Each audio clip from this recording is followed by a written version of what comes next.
صلوات صلوات صلوات صلوات صلوات صلوات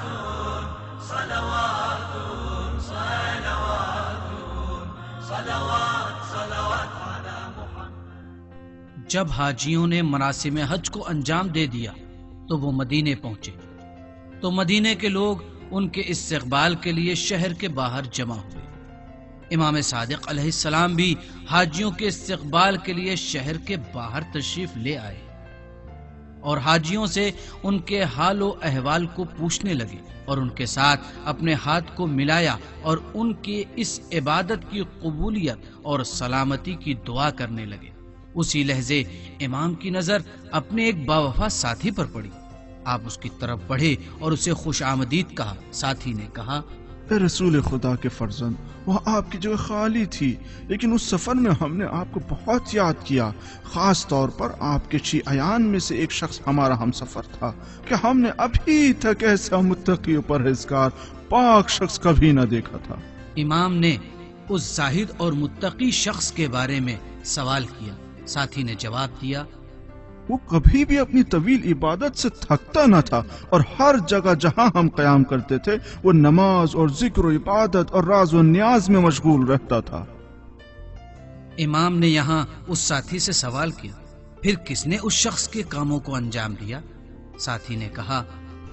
ہم اس کے تمام کاموں کو انجام دیا کرتے تھے، اس کے اونٹ کی نگرانی کرتے تھے اور ہم اس کے لیے فرش بچھاتے تھے، اور جب کھانا حاضر ہو جاتا تھا تو ہم اس کے ظرف کو کھانے سے بھر دیتے تھے اور وہ مرد کھانا کھاتا تھا اور پھر کھانے کے بعد عبادت میں مشغول ہو جاتا تھا۔ امام نے فرمایا، جان لو کہ تم سب اس مرد زاہد اور عارف سے کہیں بہتر ہو، کیونکہ اس نے تم لوگوں کو اس سفر میں زحمت دی ہے اور اس نے اپنے کاموں کو تمہارے اوپر ڈال دیا،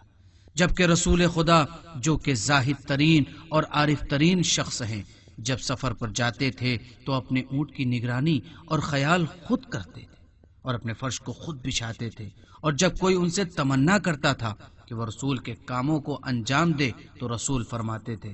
میں خود ہی اپنے کام کو بہتر انجام دے سکتا ہوں۔ امام کے ساتھی نے جب ان باتوں کو امام سے سنا تو اپنے آپ پر ناز کرنے لگا اور اپنے آپ سے کہا،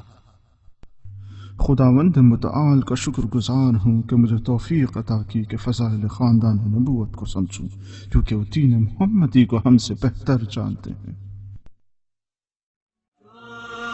صلوات صلوات صلوات صلوات صلوات